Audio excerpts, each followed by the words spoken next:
उत्तराखंड विद्वत सभा द्वारा देश भर के ज्योतिषाचार्यों की एक संगोष्ठी जो पंचांगकर्ताओं द्वारा तिथियों में विविधता होती है उसके एकीकरण के लिए आयोजित की गई।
आज के समय में जो सोशल मीडिया है वो बड़ी हावी है कि वो हमारे व्रत त्योहारों को सब बिगाड़ करके रख देती है।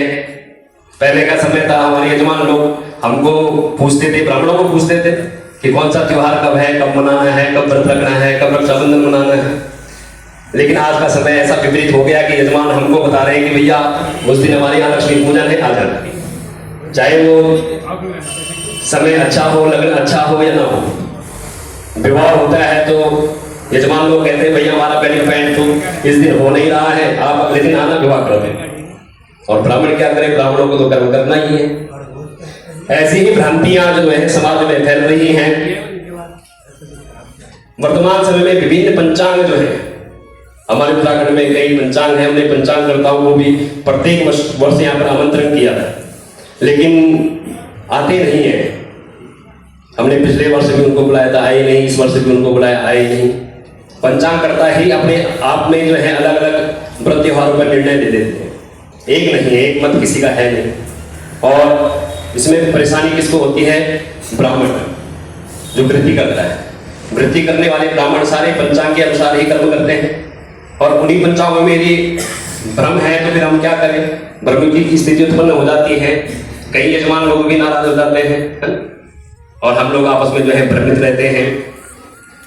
और वर्तमान समय में विभिन्न पंचांग, क्षेत्रीय परंपराओं एवं गणात्मक विभिन्नताओं के कारण जो है व्रत, पर्व, तिथियां, इनको लेकर के समाज में जो है भ्रम एवं असमंजस की स्थिति उत्पन्न हो रही है। इसी को दृष्टिगत रखते हुए प्रत्येक वर्ष की भांति इस वर्ष में यहाँ पर उत्तराखंड विद्वत सभा द्वारा संदिग्ध त्योहारों पर शंका निवारण हेतु ज्योतिषाचार्यों को के विचारों पर विमर्श, उनके साथ विमर्श करते हुए, और जो भी यहाँ पर विचार विमर्श होता है, जो भी निष्कर्ष निकलता है, हम प्रत्येक वर्ष उसके अनुसार जो है अपनी पत्रिका में पंचांग छापते हैं। और कुछ वर्षों से हम इन व्रत त्योहारों को माननीय मुख्यमंत्री जी को भी दे रहे हैं, अवगत करा रहे हैं कि हमारे जो पर्व है उन पर्वों पर जो है जो छुट्टियां होती हैं तो उत्तराखंड विद्वत सभा के अनुसार दिया जाए, क्योंकि यहाँ पर हम विद्वान ब्राह्मणों को बुला करके विचार विमर्श करते हैं। तब मुख्यतः हमारे उत्तराखंड में 2 पंचांग अभी वर्तमान में, जिनको हमारे बाप दादा लोग भी जिनको देख करके वाणी भूषण और मईधर, वाणी भूषण और मईधर जो ये पंचांग हमारे संपूर्ण उत्तराखंड में और संपूर्ण उत्तराखंड के प्रत्येक गांव में और प्रत्येक ब्राह्मणों के पास अगर हम कोई पंचांग देखेंगे तो महीधर और वाणी भूषण नंबर 1 पर दिखता है। और इन्हीं महीधर पंचांग और वाणी भूषण ने जो आज हम ब्राह्मणों के बीच में जो ये टकराव की जो स्थिति बना रखी है, इन 2 पंचांगों की वजह से बनी हुई। इस अवसर पर विद्वान पंडित बद्रीनाथ के पूर्व धर्माधिकारी श्री जगदम्बा प्रसाद सती जी ने कहा कि हमारी परंपराएं बहुत सुदीर्घ हैं और इस कारण इनमें विविधता आना स्वाभाविक है। हमारी कई परंपराएं हैं, हम एक परंपरा के लोग नहीं हैं। स्मार्त किसको बोलते हैं? प्रायः बहुधा इस उत्तराखंड में वेदा विभिन्न स्मृतयो विभिन्न नासो मुनिर्यस्य मतम भिन्नम धर्मस्य तत्त्वं निहितं गुहायां महाजनो ये नगरस्य। भाई आपके लिए मार्ग कौन सा हो, आपको किस मार्ग से व्रत और उपवास और परंपराओं का निर्वहन करना है। यदि हम वेद की तरफ जाए तो चारों वेद 4 प्रकार की बात बोलती है। ऋग्वेद कुछ बोलता है, सामवेद कुछ बोलता है, अथर्ववेद कुछ बोलता है, यजुर्वेद कुछ बोलता है। 108 स्मृतियां हैं, कहीं एकीकरण नहीं। एक ऋषि के मत को दूसरा ऋषि काट रहा है। एक छोटी सी बात में मूल की बात देते हैं। देखो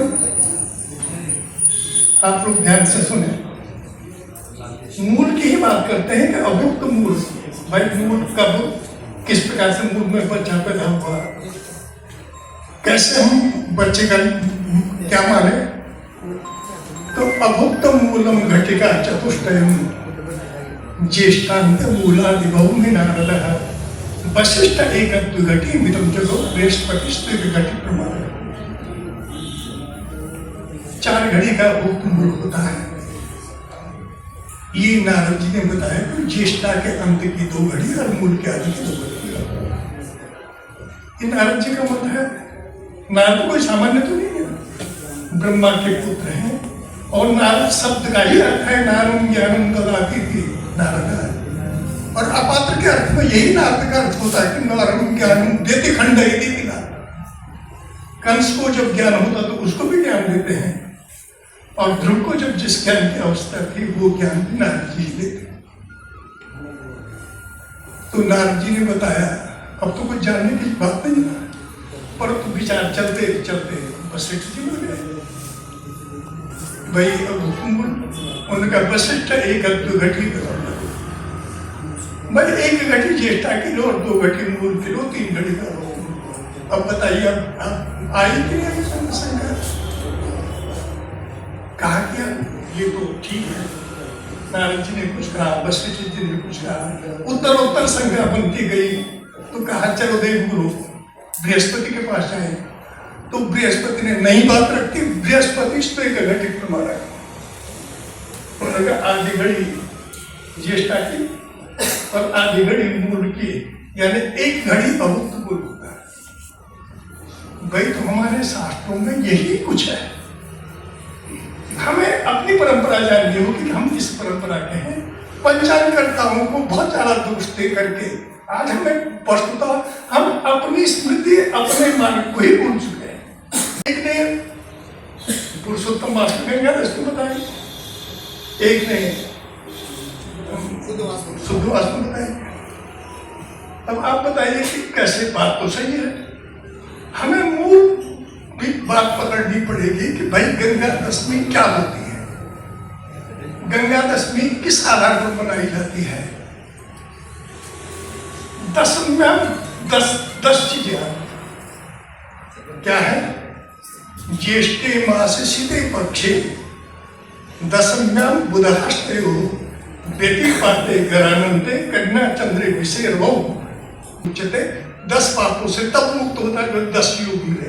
तो हमें ये देखना चाहिए कि गंगा दशमी वो पर्व है जिसमें कि कम से कम कन्या का चंद्रमा, वृष का सूर्य तो हुई, पर इसके साथ अधिकाधिक योग कहाँ जुड़ रहे हो। चाहे वो वनवास में आए तो वहां गंगा दशमी मनाए, चाहे शुद्ध में आए तो वहां। ऐसे इसमें बहुत से बिंदु हैं। तो मेरी ये राय है कि इसमें हमने देखा सब सामान्य चीजें, पर के साथ जो बात आई मैं एक बात स्पष्ट करूं, मेरी बात जी यहाँ पर है, मैं वैसे साहब को बोलने में ठीक नहीं लगता है। विद्युत परिषद ने जो निर्णय किया था पटनी साहब, विचार पूर्वक निर्णय किया था, सुविचार निर्णय था। हम उस दिन थे, अमावस की बात थी, पुरुषार्थ चिंतामणि एक निर्णय सिंधु तो सब मतों को लेकर के खिचड़ी बना कर रख देता है, इसलिए निर्णय सिंधु में ठोस बिंदु पकड़ करके निर्णय की स्थिति में पहुंचना कठिन। निर्णय सिंधु के बिंदुओं को लेकर के समीक्षा पूर्वक जो बोलता है वो धर्म सिंधु, निर्णय सिंधु, पुरुषार्थ चिंतामणि, इसके अतिरिक्त अनेक ग्रंथ है जो निर्णय देते हैं। पुरुषार्थ चिंतामणि का निर्णय सुविचार निर्णय था। पुरुषार्थ चिंतामणि के अंतर्गत ये बातें आई हैं। उत्तराखंड विद्वत सभा में उस दिन की अध्यक्षता मेरे द्वारा की गई, तो बहुत सारी विसंगतियां हैं, क्योंकि लोग बड़े असमंजस में है कि दीपावली कब है, होली कब है। दो दिनों का ये प्रकरण काफ़ी समय से चल रहा है और जनता इसमें भ्रमित हो ही रही है और ब्राह्मण भी भ्रमित हो रहे हैं, क्योंकि 2-4 ही मुख्य पंचांग यहाँ पर चलते हैं, जैसे वाणी भूषण है, महीधर पंचांग है, सिद्धिदात्री पंचांग है, 2-4 ही हैं और इन पंचांगों में भी एक मत नहीं होता है। तो विद्वत सभा का ये निर्णय है, इस बार तो पंचांग छप चुकी हैं, लेकिन अगली बार जब मई या जून में, ये पंचांग तो सितंबर से छपने शुरू होते हैं, तो हम मई जून में या जुलाई में एक बहुत बड़ी बैठक सारे विद्वानों की करवाएंगे और विद्वत सभा में पंचांगकर्ताओं को भी निमंत्रण देंगे और हम तैयारी कर रहे हैं प्रमाणों की, और अनेक ज्योतिषियों को बुला करके, अनुभवी लोगों को बुला करके, परंपरागत विद्वानों को बुला करके और एक गोष्ठी करेंगे और पंचांगों में एक रूपता लाने का प्रयत्न करेंगे।